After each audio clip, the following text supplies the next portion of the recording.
Baik, sebelumnya, proses Swastiastu. Baik, saya dari kelompok Ikomang Wartawan dengan NIM 2313231002 dan Idewa Gugu Karya Gadita dengan NIM 2313231030. Di sini kita akan mempresentasikan hasil materi yang kita buat, di mana kita mengambil 6 materi, yang artinya masing-masing orang mengambil 3 materi. Baik, capture yang pertama ada konsep teknologi cloud computing. Apa itu cloud computing? Cloud computing adalah model komputasi berbasis internet yang menyediakan sumber daya IT seperti server, penyimpanan dan aplikasi melalui jaringan internet. Contoh, Google Drive, Dropbox, iCloud, dan Microsoft Azure. Di sini ada sejarah cloud computing. Perkembangan cloud computing. Pada tahun 1960-an, ide dasar muncul dari konsep utility computing oleh John McCarthy. Yang kedua, tahun 1990-an, virtualisasi berkembang pesat. Yang ketiga, tahun 2006, Amazon meluncurkan AWS atau Amazon Web Service. Dan yang terakhir, pada tahun sekarang digunakan secara luas di semua sektor pendidikan, bisnis, dan pemerintahan. Sini ada karakteristik cloud computing. Yang pertama ada on-demand self-service. Yang artinya pengguna bisa mengakses layanan kapan saja tanpa bantuan penyedia. Yang kedua ada broad network access. Layanan dapat diakses dari berbagai perangkat seperti laptop, HP, dan tablet. Ketiga ada resource pooling. Sumber daya disatukan dan dibagi antar pengguna. Yang keempat ada rapid elasticity. Kapasitas bisa ditambah atau dikurangi secara fleksibel. Yang terakhir ada meshware service. Pengguna sumber daya diukur dan dibayar sesuai konsumsi. Di sini ada model layanan cloud computing. Yang pertama ada IaaS atau infrastruktur as a service, yang artinya menyediakan infrastruktur seperti server dan storage. Contoh, AWS EC2, Google Computing Engine. Yang kedua ada PaaS atau Platform as a Service, menyediakan platform bagi developer untuk membangun aplikasi. Contoh, Google App Engine dan Heroku. Yang ketiga ada SaaS, Software as a Service, menyediakan aplikasi siap pakai lewat internet. Contoh, Gmail, Google Docs, dan Zoom. Sini ada model deployment cloud. Yang pertama ada public cloud, dikelola oleh penyedia layanan umum, misalnya Google Cloud dan AWS. Yang kedua ada private cloud, digunakan secara eksklusif oleh organisasi tertentu.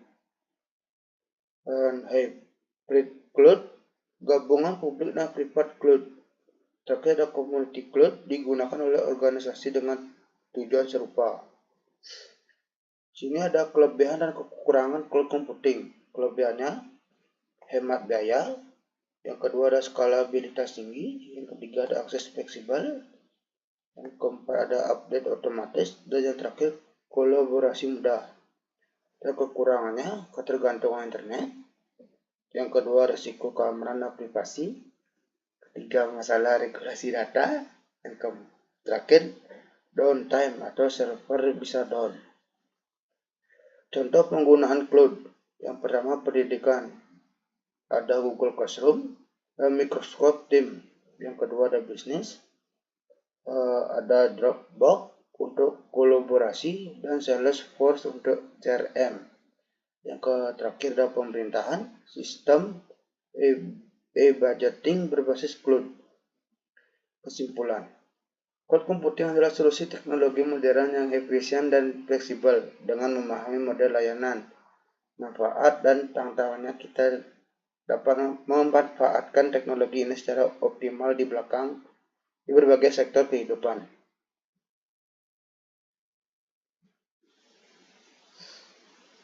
Baik, capture 2 ada cara kerja dan risiko teknologi cloud computing. Cara kerja cloud computing. Cloud computing bekerja dengan cara menyimpan dan mengelola data di server internet atau cloud, bukan di komputer lokal.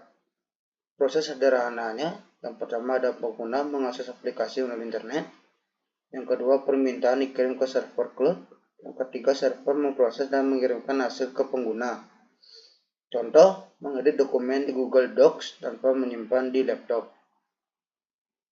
Yang kedua ada komponen utama cloud computing. Pertama ada klien atau pengguna mengakses layanan cloud via browser atau aplikasi. Yang kedua ada internet, jalur utama komunikasi antara klien dan server.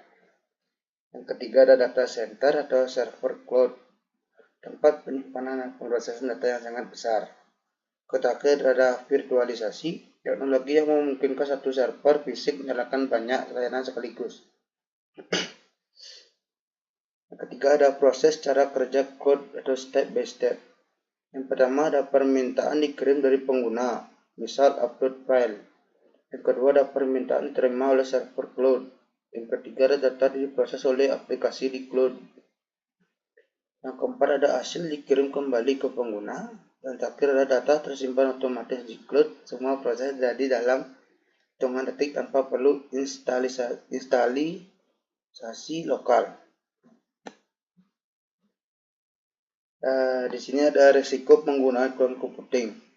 Walaupun praktis, cloud juga memiliki risiko. Yang pertama, risiko keamanan data. Data bisa diretas jika sistem cloud tidak aman.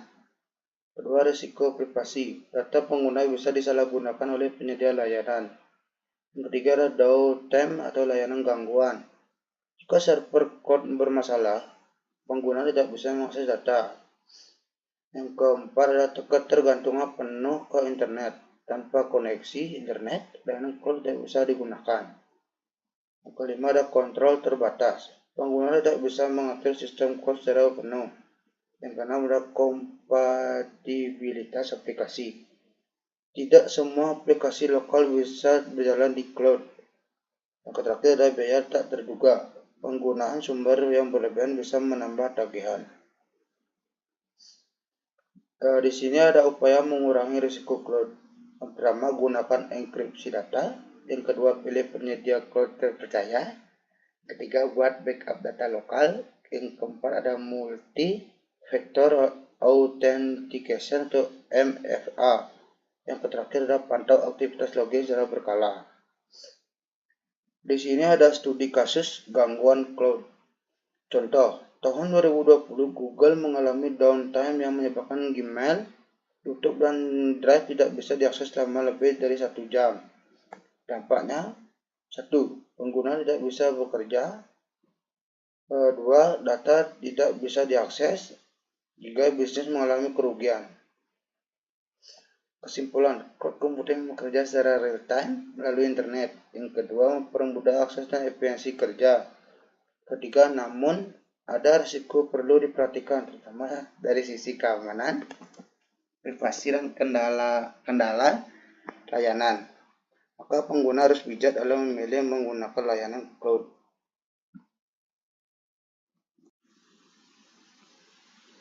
Baik, di sini ada capture 3, yaitu teknologi internet, data center, dan virtualisasi dan web dalam cloud computing. Teknologi internet pada cloud computing.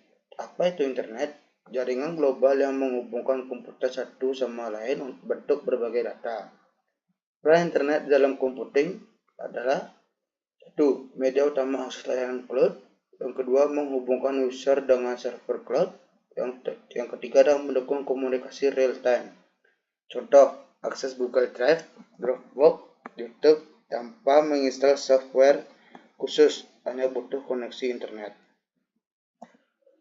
Yang di sini ada komponen internet dalam cloud. Yang pertama ada ISP, Internet Service Provider, artinya penyediaan layanan koneksi. Yang kedua, protokol atau TCP atau IP, artinya aturan pengiriman data. Yang ketiga ada router atau switch, mengatur lalu lintas data. Yang keempat ada DNS atau Domain Name System, menerjemahkan halaman web ke IP server. Semua ini bekerja bersama agar pengguna bisa mengakses cloud secara cepat dan aman. Ketika ada data center dalam cloud computing. Apa itu data center? Kumpulan server, struktur, dan perangkat jaringan yang menyimpan dan memproses data pengguna cloud. Fungsi utama: menyimpan data cloud, yang kedua adalah menjalankan aplikasi cloud, menjamin ketersediaan dan kecepatan layanan. Di sini ada struktur fisik data center. Yang pertama ada server, komputer utama yang memproses data. Yang kedua ada struktur, tempat penyimpanan data digital.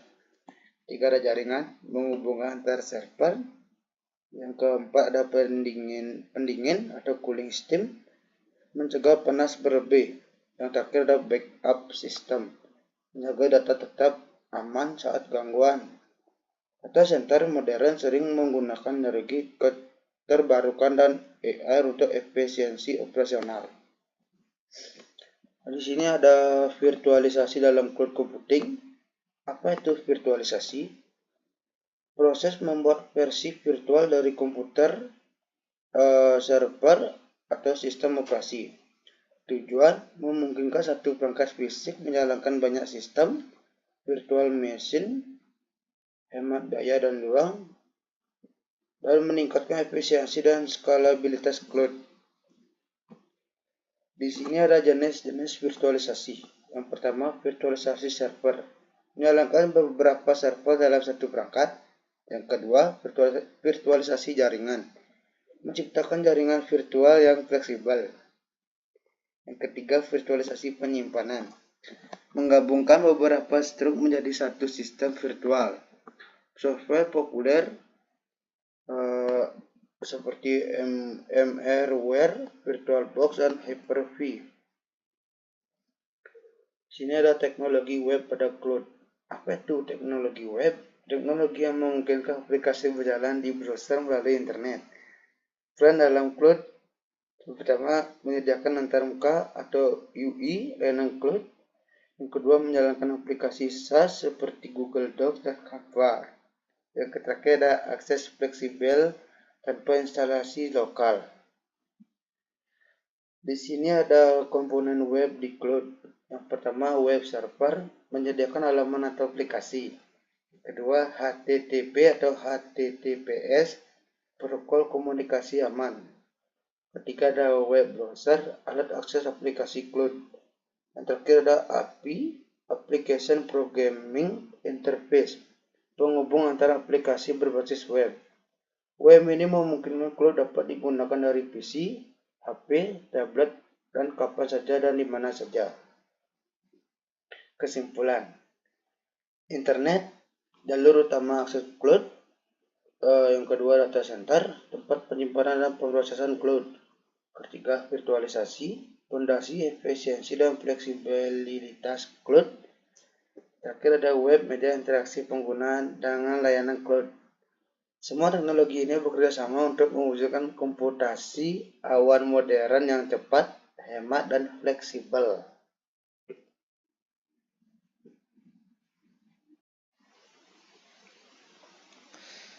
Baik, selanjutnya capture 4, yaitu karakteristik cloud computing. Yang pertama ada one demand cell service. Penjelasannya, pengguna dapat menyewa layanan seperti server atau penyimpanan kapan saja tanpa harus berinteraksi langsung dengan penyedia layanan. Contoh nyatanya yaitu membuat server virtual di Amazon Web Service atau AWS EC2 atau Google Cloud Platform atau GCP. Kegunaannya itu untuk mempermudahkan startup atau developer untuk segera memulai proyek tanpa harus membeli perangkat keras yang mahal. Yang kedua ada broad network access. Layanan cloud dapat diakses melalui jaringan, biasanya internet, dan dapat digunakan oleh berbagai perangkat seperti laptop, smartphone, atau tablet. Yang artinya kamu bisa mengakses aplikasi cloud dari mana saja selama terkoneksi internet. Contoh nyatanya yaitu mengakses cloud drive dari HP, laptop, atau tablet. Kegunaannya itu untuk mempermudahkan kerja tim secara remote atau jarak jauh dan kolaborasi real-time tanpa batas lokasi. Yang ketiga, ada resource pooling. Sumber daya komputasi dikumpulkan dalam satu pool besar dan dapat dibagi ke banyak pengguna atau multi-tenant. Pengguna tidak tahu lokasi fisik sumber daya, tapi mereka dapat mengaksesnya kapan saja. Ini seperti berbagi satu server besar yang melayani banyak pengguna, tetapi dengan jaminan privasi dan isolasi. Contoh nyatanya seperti Netflix menggunakan cloud AWS untuk menyajikan film ke jutaan pengguna secara bersamaan. Kegunaannya itu efisiensi biaya dan pemanfaatan server yang optimal. Yang keempat ada rapid elasticity. Cloud memungkinkan penyesuaian sumber daya secara cepat dan fleksibel sesuai permintaan pengguna. Skalabilitas bisa naik turun secara otomatis atau manual, misalnya saat traffic website meningkat, sistem bisa otomatis menambahkan kapasitas server. Contoh nyatanya seperti Tokopedia otomatis meningkatkan kapasitas server saat Harbonals atau Hari Belanja Online Nasional. Kegunaannya itu untuk menghindari cache saat traffic tinggi dan menghemat biaya saat traffic rendah. Yang kelima ada measured service atau layanan terukur. Pengguna sumber daya cloud diukur secara otomatis dan pengguna hanya membayar sesuai dengan apa yang mereka pakai. Atau pay as you go. Seperti listrik, kamu bayar berdasarkan jumlah yang kamu pakai. Contoh nyatanya ada Dropbox menawarkan kapasitas penyimpanan berbayar sesuai pengguna. Kegunaannya itu untuk biaya lebih hemat dan transparansi pengguna. Yang keenam ada multi-tenancy. Satu platform cloud melayani banyak pengguna secara bersamaan, namun tetap menjaga keamanan dan isolasi antar pengguna. Misalnya, satu aplikasi SaaS digunakan oleh ribuan perusahaan, tapi data masing-masing tetap terpisah. Untuk contoh nyatanya seperti ribuan bisnis menggunakan aplikasi akuntansi online seperti Journal ID secara bersamaan. Kegunaannya itu untuk lebih menghemat biaya dan aplikasi bisa diupdate secara serentak. Yang ketujuh ada high availability dan resiliency. Cloud computing dirancang untuk ketersediaan tinggi dan tahan terhadap kegagalan dengan sistem backup dan replikasi otomatis. Jika satu server gagal, layanan tetap berjalan dari server lain. Contohnya, layanan WhatsApp atau Gmail tetap bisa diakses meski sebagian servernya bermasalah. Kegunaannya itu layanan ini tidak mudah down dan penting untuk bisnis 24/7. Untuk karakteristik tambahan cloud computing bisa kita lihat dari tabel, di mana karakteristik tambahnya yang pertama nomor 1 ada scalability. Penjelasan singkatnya, kemampuan sistem cloud untuk ditingkatkan atau diturunkan sesuai kebutuhan. Yang kedua ada high availability atau reliability. Sistem cloud dirancang agar tetap berfungsi 24/7 meski ada kegagalan perangkat keras. Yang ketiga ada multi-tenancy. Banyak pengguna berbagai infrastruktur yang sama namun tetap terisolasi secara logis. Yang keempat ada security. Adanya enkripsi, autentikasi, firewall, dan kontrol akses untuk melindungi data.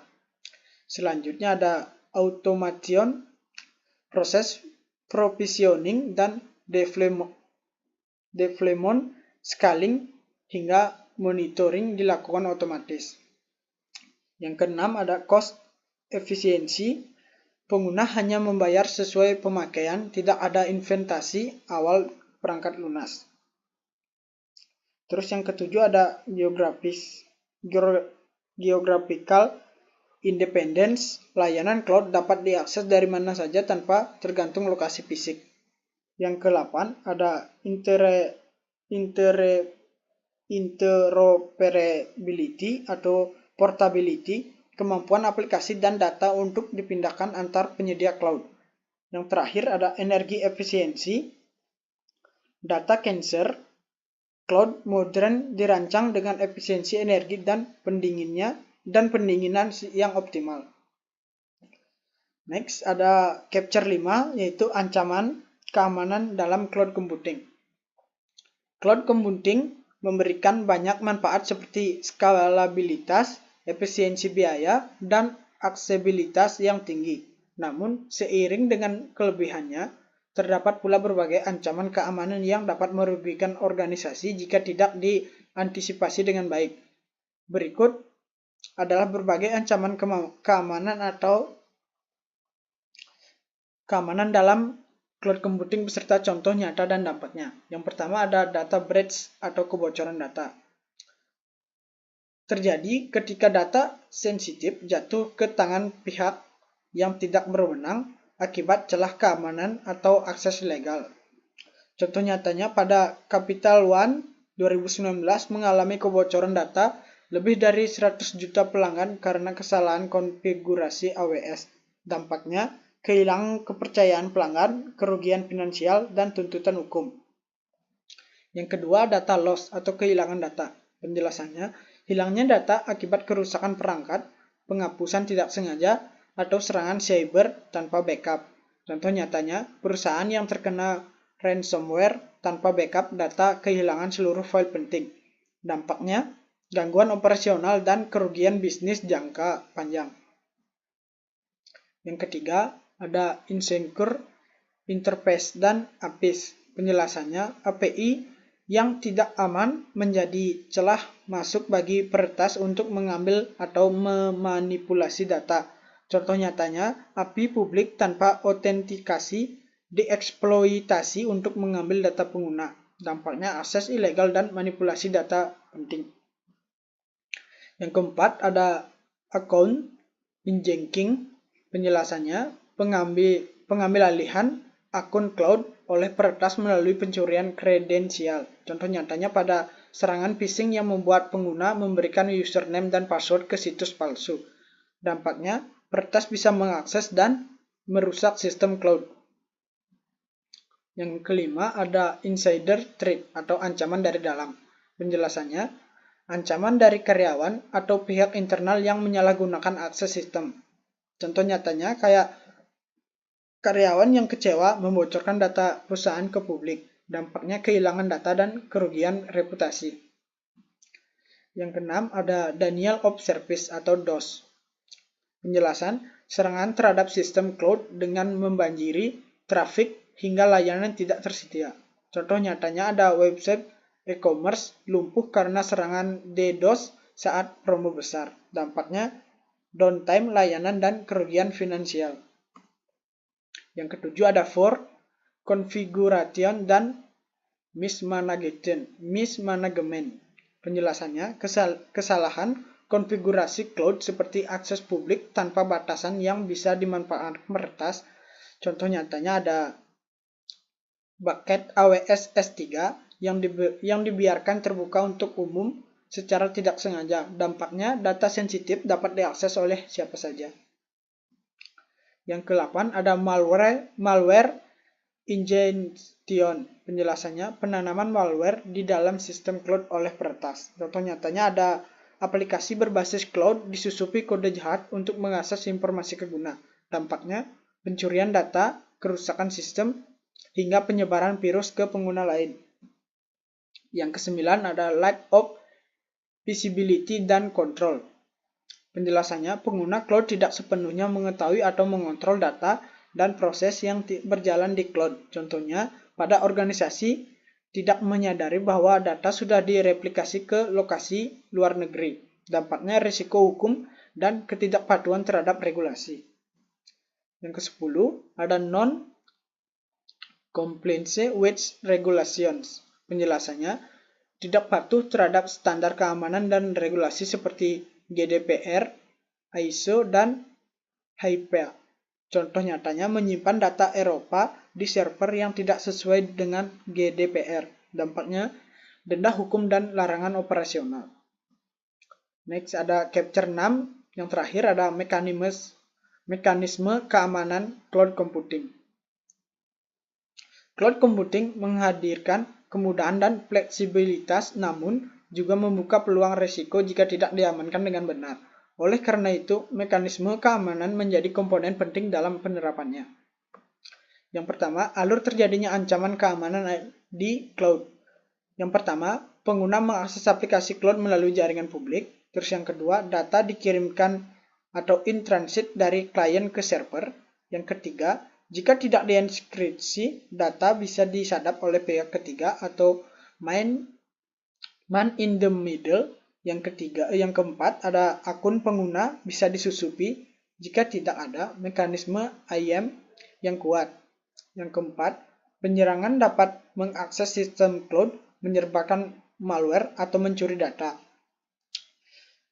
Yang selanjutnya, jika tidak ada IDS atau IPS, maka aktivitas berbahaya tidak terdeteksi. Terus ada serangan dapat menyebabkan downtime layanan atau kebocoran data yang besar.